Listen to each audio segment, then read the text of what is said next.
One sunny morning, Mia discovered a mysterious little garden behind her house. Suddenly, the tiny vegetables began to glow and dance.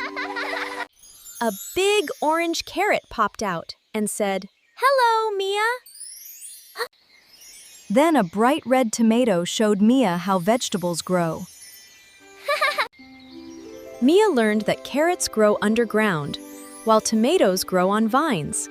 Next, Mia found a happy green cucumber hiding under big leaves. Soon, Mia saw purple eggplants, green peas, and a giant yellow pumpkin. The vegetables taught Mia a special lesson. Healthy food makes us strong. Mia picked some fresh vegetables and made a colorful salad. The salad was colorful, crunchy, and super delicious.